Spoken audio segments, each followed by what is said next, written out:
شیخ Saadi فرماتے ہیں میں رود بار کے جنگلوں میں کھڑا تھا تو ایک آدمی چیتے کے اوپر سوار تھا، ہاتھ میں سانپ کا کوڑا پکڑا ہوا تھا، تو میرے قریب آ کے اس نے بریک لگائی نا جب، تو میں ٹھٹر گیا، ڈر گیا۔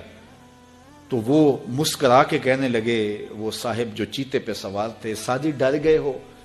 تو میں نے کہا بات ہی ڈرنے کی ہے، پھر چیتے پہ تم سوار ہو، ہاتھ میں سانپ کا کوڑا پکڑا ہے۔ تو سعدی فرماتے ہیں وہ بزرگ مسکرا کے بولے سعدی تو خدا کا ہو جا، خدا کی خدائی تیری ہو جائے گی، تو ہو کے تو دیکھ ان کا، پھر نوکر ہو جائے گی ساری خدائی تیری۔ لیکن ہم جب زر کے پیچھے لگ گئے تو پھر غلام بن گئے۔ یہ دنیا کی مثال سائے کی طرح ہے، سائے کے پیچھے بھاگو گے تو آگے بھاگے گا، سائے کے آگے بھاگو گے تو پیچھے بھاگے گا۔ اللہ اکبر۔ حضور نے ایک سوراخ سے بیل نکلتے ہوئے دیکھا، نکلنے کے بعد پھر دوبارہ اس چھوٹے سے سوراخ سے وہ گھسنا چاہتا ہے لیکن وہ گھس نہیں پاتا۔ تو جبریل امین سے پوچھا یہ کیا ماجرا ہے؟ عرض کی یا رسول اللہ صلی اللہ علیہ وسلم یہ اس شخص کی مثال بیان کی گئی ہے جو زبان سے بڑا بول بول بیٹھتا ہے اور پھر اس کو واپس لینا چاہتا ہے تو وہ نہیں لے پاتا۔ جو آپ بول دیا پھر وہ واپس نہیں ہو سکتا، اس لیے بولنے سے قبل سوچ کے بولنا چاہیے۔ یہ بہت سارے تیر زبانوں کے، کچھ لوگوں کی عادت ہوتی ہے کہ وہ فٹ بول دیتے ہیں، وہ یہ نہیں سوچتے اس سے کسی کا دل دکھ جائے گا۔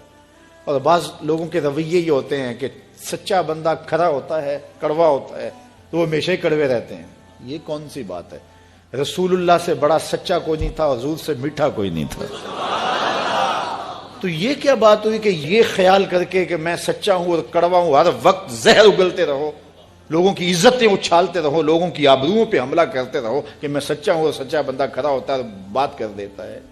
اپنی گفتگو کو کنٹرول میں کرو، کسی کا دل نہ توڑو، کسی کے دل کو اذیت نہ پہنچاؤ، خلق خدا کی بہتری کا سوچو، خود سہ لو اپنے اوپر لیکن کسی کو تکلیف نہ پہنچاؤ۔ اللہ کے محبوب علیہ الصلوۃ والسلام جب ناراض ہوتے تھے تو اللہ کے محبوب علیہ السلام کے چہرے سے صحابہ پہچانتے تھے کہ حضور غصے میں۔ کوشش حضور کی ہوتی کہ کچھ نہ کہا جائے، اور اگر حضور علیہ السلام کچھ کہنا چاہتے تو پھر آقا کریم علیہ السلام اجتماعی طور پہ کہتے ہیں کہ بعض لوگوں کا یہ خیال ہے ایسا نہیں ہے ایسا ہے، تاکہ اس کو دیکھو کئی لوگ بھرے مجمع میں ایک شخص کو ٹارگٹ کرتے ہیں، ایسا کرنے سے اس کی عزت ہی باقی نہیں رہتی۔ اللہ کے محبوب ایسا نہیں کرتے تھے، جب کسی کو کہنا ہوتا تو بھرے مجمع میں حضور کہنے کی بجائے حضور ایک ویسے بات کرتے کہ بعض لوگ ایسے کرتے ہیں بعض ایسے کرتے ہیں، ایسے نہیں کرنا چاہیے، اور جس کا ماجرا ہوتا وہ سمجھ جاتا۔ تو یہ کوئی بات نہیں ہوتی کہ میں کھرا آدمی ہوں، میں سچا آدمی ہوں، میں لوگوں کے دل چیرتا رہوں، میں لوگوں کے دل پر حملہ آور ہوتا رہوں، لوگوں کے جذبات سے کھیلتا رہوں، لوگوں کو تکلیف اور آزار پہنچاتا رہوں اور خلق خدا کے لیے میں تکلیف کا باعث بن جاؤں صرف اس بات پر کہ میں سچا ہوں۔ پہلی بات یہ ہے کہ یہ تیرا گمان ہے کہ تو سچا ہے اور کھڑا ہے، یہ تو اللہ کو پتا ہے کون کہاں کھڑا ہے۔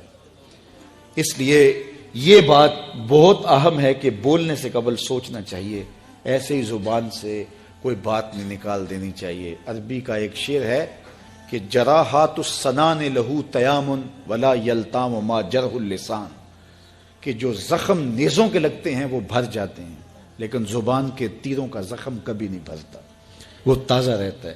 اس لیے ہمیشہ آپ سوچیں اپنی زندگی میں کہ ہماری زبان سے لگا ہوا تیر کسی کو گھائل تو نہیں کر رہا۔ اور کچھ لوگ ایسے ہوتے ہیں کہ وہ مر بھی جاتے ہیں لیکن ان کی زبان سے نکلے ہوئے تیروں کی زہر افشانی ختم نہیں ہوتی، اور کچھ لوگ ایسے ہوتے ہیں ان سے اختلاف بھی ہوتا ہے لیکن اس کے باوجود کوئی ایسا جملہ نہیں ہوتا ہماری جانب ان کی طرف سے آیا ہوا جو ہمیں تکلیف دے۔ اختلاف اپنی جگہ ہوتا ہے لیکن جب وہ خیال میں آتے ہیں، جب وہ تصور میں آتے ہیں تو نفرت کے شرارے نہیں پھوٹتے، محبت ہی پھوٹتی ہے۔ اس لیے ایسے بن جاؤ کہ لوگ تمہیں سوچیں، تمہارا خیال کسی کو آئے تو ساتھ پیار کی خوشبو آنے لگ جائے، نفرت کے شرارے نہ پھوٹیں کہ کوئی تمہارا خیال کرے تو اس کو تمہاری زبان کے برستے ہوئے تیر آنے لگ جائیں، تمہاری نفرت انگیز باتیں ان کو ستانے لگ جائیں اور وہ تمہارے خیال سے، تمہارے گمان سے، تمہارے تصور سے وحشت کھانے لگ جائیں۔ نہیں، خوبصورت زندگی گزارو، اپنی زبان کو کنٹرول میں کرو، اپنی زبان کو قابو میں کرو۔ ام المومنین سیدہ عائشہ رضی اللہ تعالیٰ عنہ فرماتی ہیں کہ ایک دن حضور کا دریا رحمت جوش میں تھا اور حضور نے فرمایا عائشہ جو مانگنا ہے مانگ لو۔ میں نے عرض کی یا رسول اللہ اگر آپ اجازت دیں تو میں اپنے باپ حضرت ابو بکر صدیق رضی اللہ تعالیٰ عنہ سے مشورہ نہ کر لوں کہ میں نے کیا مانگنا ہے؟ تو فرمایا کہ جاؤ مشورہ کر لو، مشورے کی اجازت بھی ہو گئی۔ میں اپنے والد گرامی کی خدمت میں حاضر ہوئی اور کہا کہ دریائے رحمت جوش میں ہے اور رحمت کا باڑا برس رہا ہے۔ حضور نے فرمایا عائشہ جو مانگنا ہے مانگ لو، یہ اتنا سنہری موقع ہاتھ آیا ہے تو میں چاہتی ہوں کہ کوئی مانگوں تو اہم شے مانگوں۔ تو آپ کی خدمت میں حضور سے اجازت پا کے حاضر ہوئی ہوں، مجھے بتایا جائے کہ میں حضور سے کیا مانگوں تاکہ کوئی چھوٹی چیز نہ مانگوں، بڑی چیز مانگوں۔ تو حضرت ابو بکر رضی اللہ تعالیٰ عنہ نے فرمایا کہ بیٹا حضور سے جا کے کہنا کہ معراج کی خلوت خاص میں اللہ نے آپ سے جو راز کی باتیں کی تھی ان باتوں میں سے ایک بات بتا دو۔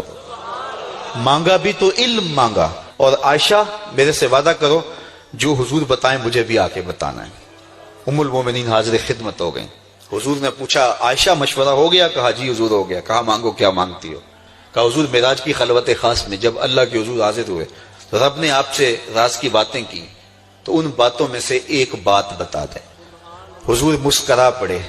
اس بات پہ مسکرائے ہوں گے میرے یار غار کا انتخاب کیسا ہے، یا اس بات پہ مسکرائے ہوں گے کہ راز کی بات بتا دوں تو راز راز نہ رہا، لیکن وعدہ کیا تھا۔ کہا عائشہ سنو، جب میں قرب خاص میں پہنچا تو میرے مالک نے مجھ سے راز کی جو باتیں کی ان میں سے ایک بات یہ تھی، محبوب تیری امت میں سے کوئی شخص کسی شخص کا ٹوٹا ہوا دل جوڑ دے تو میرے اوپر لازم ہے بغیر حساب کے جنت عطا کروں۔ ام المومنین بہت خوش ہوئی اور اپنے والد گرامی سیدنا ابو بکر صدیق رضی اللہ تعالیٰ عنہ کے پاس آئیں اور ساری کہانی سنائی۔ بہت خوش تھی، لیکن حضرت ابو بکر صدیق رضی اللہ تعالیٰ عنہ نے سنا تو رونے لگے۔ تو ام المومنین سیدہ عائشہ رضی اللہ تعالیٰ عنہ نے عرض کیا میرے والد گرامی یہ بات رونے والی تو نہیں ہے، ہم بسا اوقات کسی دکھی کے کام آ جاتے ہیں، کسی کا دکھڑا بیٹھ کے سن لیتے ہیں، کسی کی ڈھارس بنا دیتے ہیں، کسی کے کام آ جاتے ہیں، یہ تو بخشش کا بہانہ ہاتھ آ گیا اور آپ اس پہ رو رہے ہیں۔ تو فرمانے لگے عائشہ اس کو معکوس بھی پڑھو، تصویر کا دوسرا رخ بھی دیکھو، اگر کوئی شخص کسی کا ٹوٹا ہوا دل جوڑ دے تو بغیر حساب کے جنت میں جائے گا، اس کا دوسرا رخ یہ ہے اگر کوئی کسی کا دل توڑ بیٹھے تو سیدھا جہنم میں جائے گا۔ میں اس بات پہ رو رہا ہوں کہ ہم سے کسی کا دل نہ ٹوٹ گیا ہو۔ تو آج کی اس مجلس کے اندر کیا یہ دو باتیں میں اور آپ اپنے پلے باندھ سکتے ہیں؟ ایک کا تعلق حقوق العباد سے ہے اور ایک کا تعلق حقوق اللہ سے ہے۔ حقوق اللہ میں سب سے اہم چیز نماز ہے، اور پہلا سوال قیامت کے دن نماز کا ہی ہوگا۔ بلکہ حضور نے معراج میں جو مختلف مظاہرے دیکھے ان میں ایک چیز یہ بھی دیکھی، کچھ لوگوں کے سر پتھر سے کچلے جا رہے تھے، پھر صحیح ہو جاتے، پھر کچلے جاتے۔ جبریل سے پوچھا یہ کون لوگ ہیں؟ تو کہا آپ کی امت کے یہ لوگ وہ لوگ ہیں کہ جن کے سر نماز سے بھاری رہتے تھے۔ نماز کا کہو نہ بے نمازی کو، تو وہ پہلا بہانہ تو یہ لگائے گا کہ میرے کپڑے ٹھیک نہیں ہیں۔ میرے بزرگ فرمایا کرتے تھے تیرے کپڑے کیسے پاک ہو سکتے ہیں، تو رب کے حضور جھکنا نہیں جانتا، آ اس کے حضور جھکنا سیکھ لے، وہ تیرا لباس بھی پاک کر دے گا، تیرا دل بھی پاک کر دے گا۔ تو دوسرا بہانہ ہے، دوسرا بہانہ یہ ہوتا ہے کہ ہفتے کو شروع کروں گا جی، پہلی تاریخ سے شروع کروں گا۔ یہ وہ بندہ کہہ رہا ہے، ہفتے کا وقت وہ دے رہا ہے جس کے پاس ایک لمحہ بھی اپنا نہیں ہے، جس کو یہ نہیں پتا کہ اٹھنے والا اگلا قدم کہاں ہوگا۔ وہ کہتا ہے انشاءاللہ ہفتے سے شروع کروں گا، فجر سے شروع کروں گا۔ میاں اللہ کے حضور بلاوا 5 وقت ہمیں آتا ہے، حی علی الصلاۃ حی علی الفلاح۔ کتنے بدبخت ہیں کہ جو اس پکار پہ اٹھ کے اس کے حضور حاضر نہیں ہوتے۔ 5 گانا نماز شعار زندگی بنا لو، اور ہم یہ پکا عزم مصمم کر کے اٹھیں، اتنے زور سے ہم ارادہ کریں کہ شیطان بھاگ جائے، ہماری ہوا سے بھی بھاگ جائے۔ یہ تو اتنے پختہ ارادے کے ساتھ عزم کر کے جو ہے وہ آج ارادہ کر کے یہاں سے نکلے ہیں کہ وہ فجر کے وقت ہمیں بہکانے میں کامیاب نہ ہو، ادھر اذان پکارے ادھر ہم دوڑتے ہوئے اللہ کے گھر کی طرف پلٹ آئیں۔ ہم یہ عزم کریں کہ آج کے بعد نماز نہیں چھوڑیں گے۔ اللہ مجھے آپ کو 5 گانا نماز کی توفیق نصیب کرے، اور ہمیں توفیق نصیب کرے کہ ہم کسی کے دل شکستگی کا سامان نہ کریں۔ ٹوٹے ہوئے دل جوڑ سکیں تو ضرور جوڑیں، اور کسی کا دل توڑنے سے ہم گریز کریں اور اپنی زندگی کو ایک خوبصورت پیرائے کے اندر گزارنے کا ارادہ کریں۔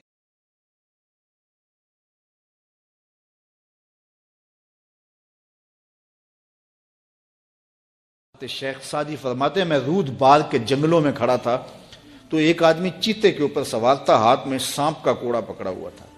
تو میرے قریب آ کے اس نے بریک لگائی نا جب، تو میں ٹھٹر گیا، ڈر گیا. تو وہ مسکرا کے کہنے لگے، وہ صاحب جو چیتے پہ سوار تھے، سادی ڈر گئے ہو؟ تو میں نے کہا بات ہی ڈرنے کی ہے، پھر چیتے پہ تم سوار ہو، ہاتھ میں سانپ کا کوڑا پکڑا ہے. تو سادی فرماتے ہیں وہ بزرگ مسکرا کے بولے، سادی تو خدا کا ہو جا، خدا کی خدائی تیری ہو جائے گی. تو ہو کے تو دیکھ ان کا، پھر نوکر ہو جائے گی ساری خدائی تیری.